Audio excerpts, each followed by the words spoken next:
Bismillahirrahmanirrahim. Assalamualaikum warahmatullahi wabarakatuh. Selamat pagi anak-anak. Bagaimana kabar kalian? Mudah-mudahan kita semua selalu berada dalam lindungan Allah Subhanahu wa Ta'ala. Anak-anakku sekalian, insya Allah pada hari ini kita akan belajar pendidikan agama Islam bersama Pak Dede. Mari kita awali pelajaran pendidikan agama Islam dengan bacaan basmalah bersama-sama. Bismillahirrahmanirrahim. Anak-anakku sekalian, insya Allah pada pagi ini kita akan mempelajari tentang makna sholat. Setiap azan zuhur berkumandang, para siswa kelas 3 segera mengambil air wudhu untuk mengikuti sholat berjamaah di masjid sekolah. Tampaknya para siswa sudah terbiasa dengan kebiasaan itu sehari-harinya. Para siswa mengikuti pelaksanaan sholat berjamaah dengan tertib dan taat aturan. Mereka tidak bersendak gurau saat melaksanakan sholat berlangsung. Sikap tertib yang ditunjukkan para siswa menunjukkan satu dari sekian sikap hidup tertib sebagai pemahaman terhadap makna ibadah sholat.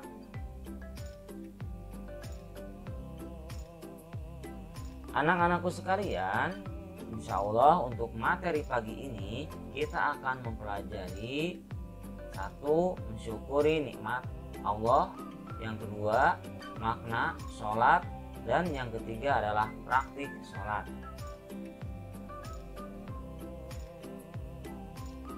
Mensyukuri nikmat Allah. Perhatikan bacaan dan arti surat Al-Kautsar di bawah ini. A'udzu billahi minasyaitonir rajim. Bismillahirrahmanirrahim. Inna a'tainakal kautsar fasholli lirabbika wanhar inna syani'aka huwal abtar. Artinya, aku berlindung kepada Allah dari godaan setan yang terkutuk dengan menyebut nama Allah yang Maha Pengasih lagi Maha Penyayang. Sungguh kami telah memberimu Muhammad nikmat yang banyak. Maka laksanakanlah sholat karena Tuhanmu dan berkurbanlah sebagai ibadah dan mendekatkan diri kepada Allah. Sungguh orang yang membencimu dialah orang yang terputus dari rahmat Allah.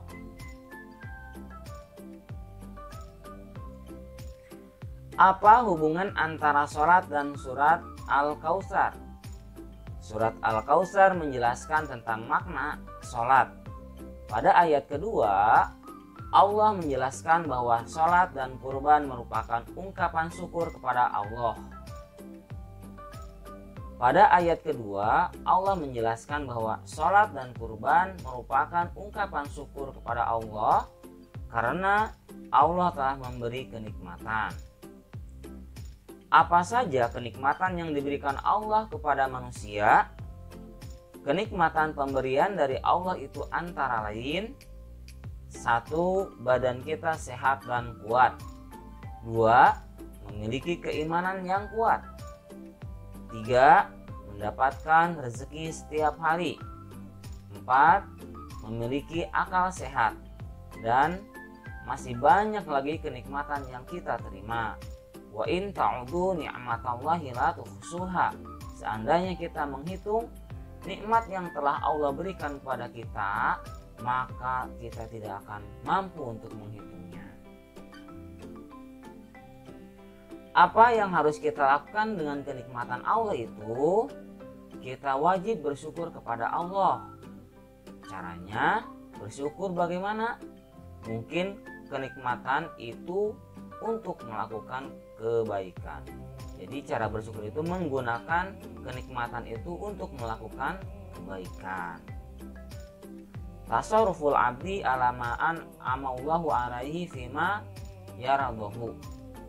Seorang hamba menggunakan terhadap apa yang telah Allah berikan kepadanya, digunakan untuk melakukan hal-hal yang diridhoi oleh Allah.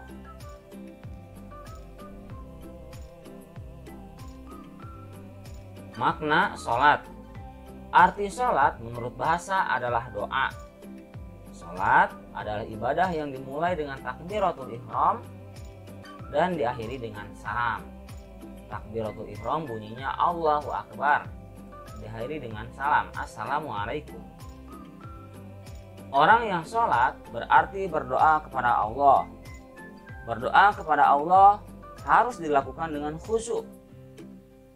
Sholat sangat penting bagi umat manusia. Sholat sangat penting bagi umat Islam. Sholat adalah tanda syukur kita kepada Allah karena Allah telah memberi banyak kenikmatan. Orang yang malah sholat berarti tidak bersyukur. Orang yang tidak bersyukur akan mendapatkan celaka. Apakah sholat itu memberatkan? Jawabannya pasti tidak. Mengapa? Karena Allah memberi nikmat setiap hari. Kita hanya diwajibkan sholat 5 kali sehari. Ayo, siapa yang masih malas melaksanakan sholat?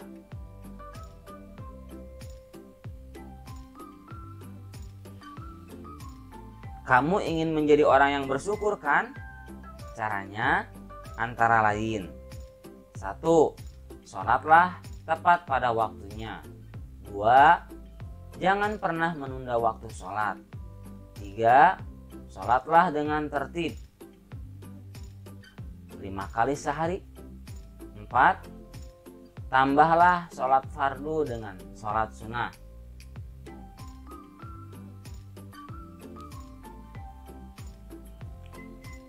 Itu semua merupakan bukti pengamalan sholat sebagai ungkapan rasa syukur kita kepada Allah. Apapun makna sholat yang perlu diketahui, adapun makna sholat yang perlu diketahui antara lain: 1. Bentuk perwujudan ketaatan dari keimanan dan ketakwaan kita kepada Allah Sang Pencipta.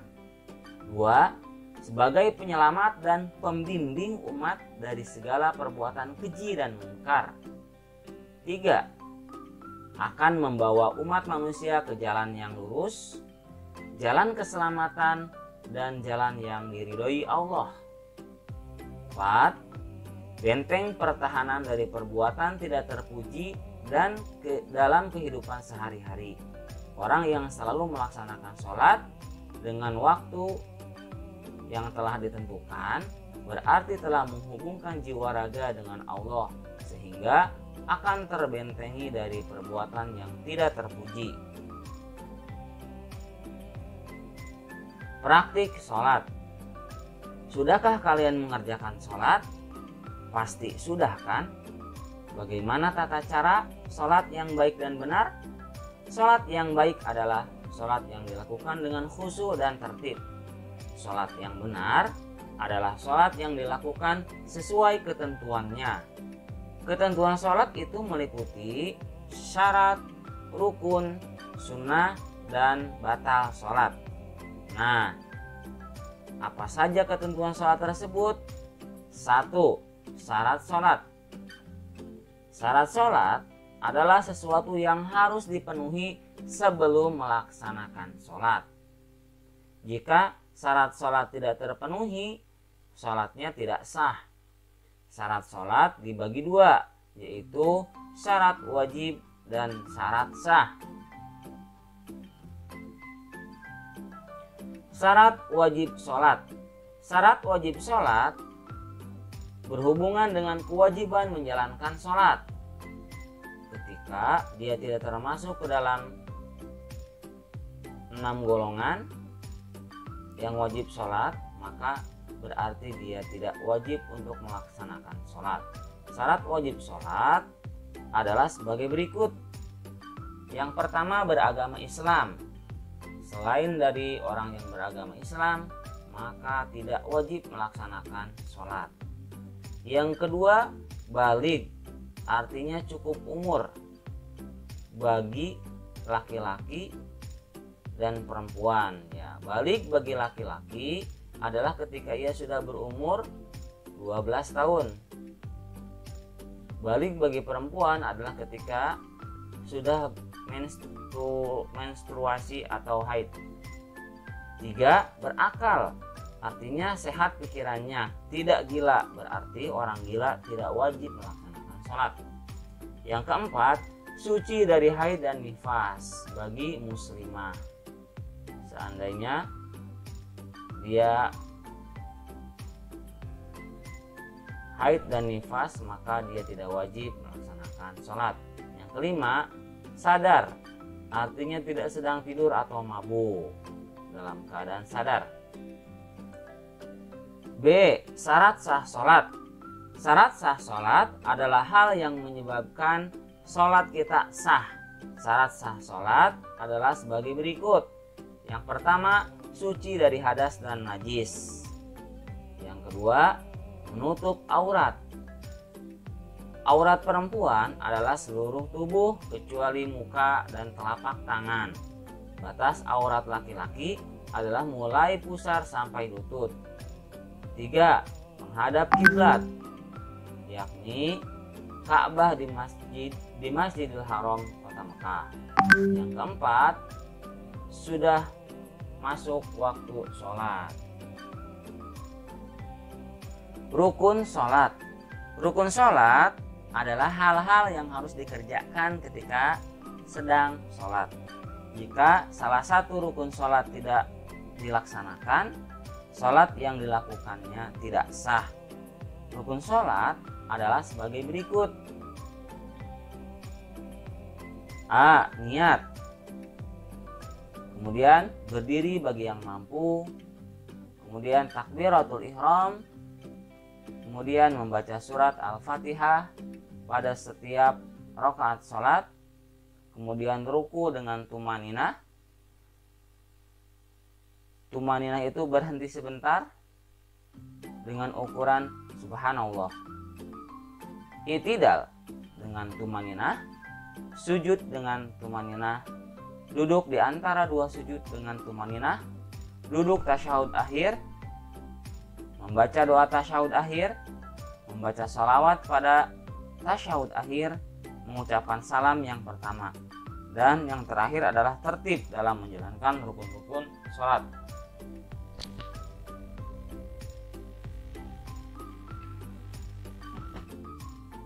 Sunnah sholat. Sunnah sholat adalah sesuatu yang apabila dikerjakan akan mendapatkan pahala dan jika ditinggalkan tidak mendapatkan dosa.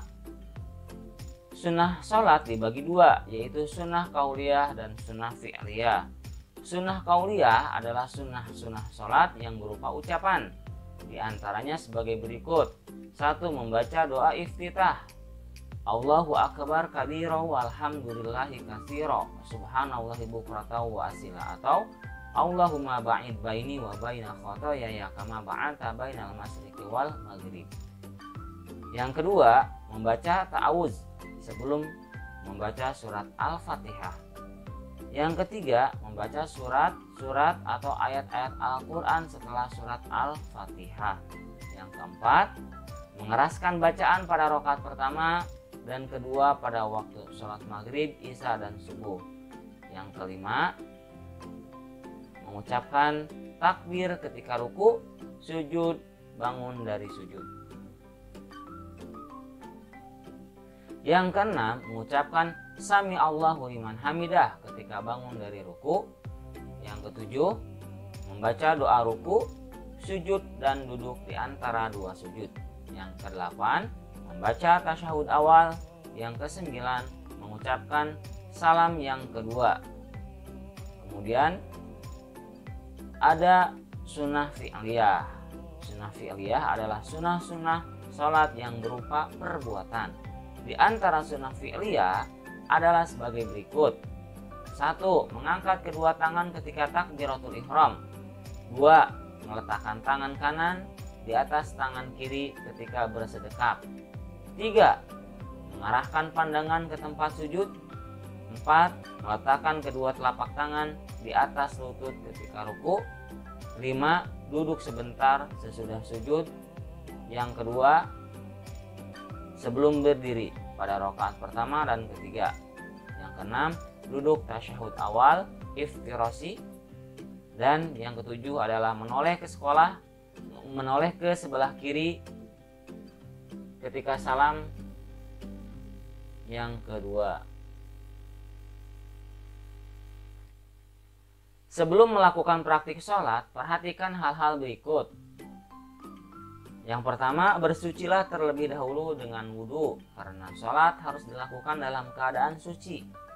Yang kedua, periksalah pakaian dan tempat sholatmu. Hindarkan diri dari najis yang menempel, seperti kotoran cicak dan sebagainya. Yang ketiga, berpakaianlah yang menutup aurat. Anak laki-laki memakai baju dan celana panjang atau sarung, anak perempuan memakai mukena. Yang keempat, jika sudah siap, menghadaplah ke arah kiblat. Sekarang, bersiaplah untuk melaksanakan sholat dengan urutan dan ketentuan sebagai berikut.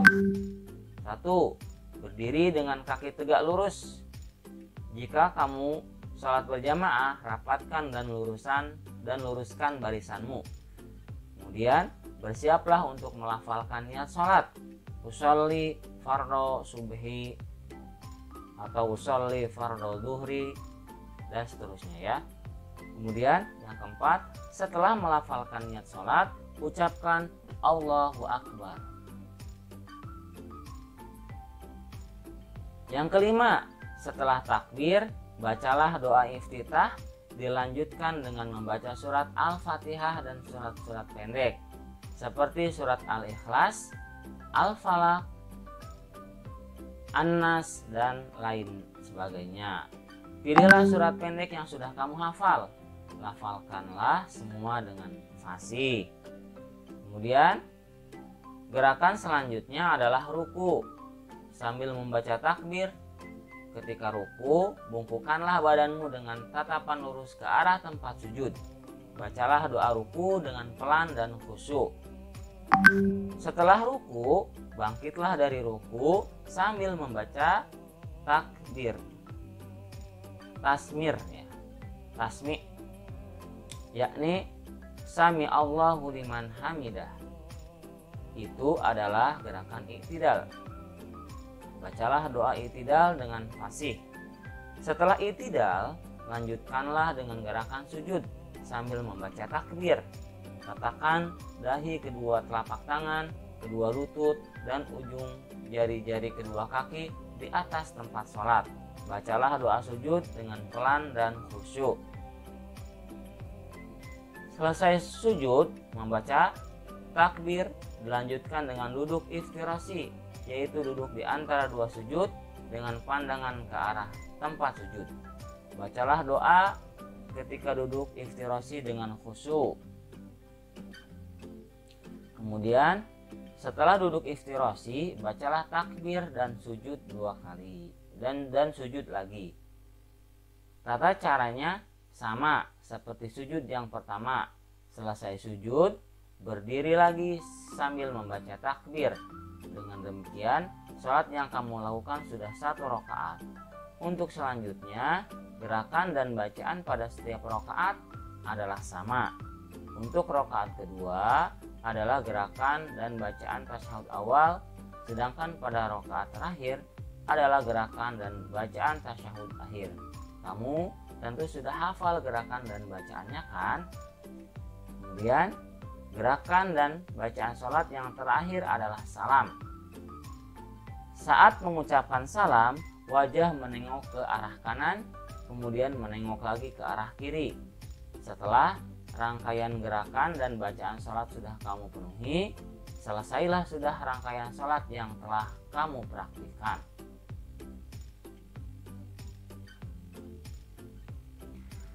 Beberapa hal yang perlu diperhatikan ketika melaksanakan sholat. 1. Pikiran dan hati harus mengingat Allah. 2. Setiap perpindahan gerakan mengucapkan takbir, kecuali i'tidal. Tatapan mata diarahkan ke tempat sujud. Yang keempat, setiap gerakan sholat harus dilakukan dengan tumaninah.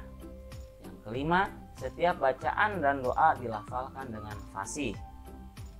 Kemudian, hal-hal yang membatalkan sholat antara lain berhadas, tidak terpenuhi salah satu syarat sah sholat, meninggalkan salah satu rukun sholat, menambah rukun sholat, makan atau minum dengan sengaja, berkata-kata atau berbicara dengan sengaja, mendahului imam 2 rukun, dan yang terakhir terbuka aurat.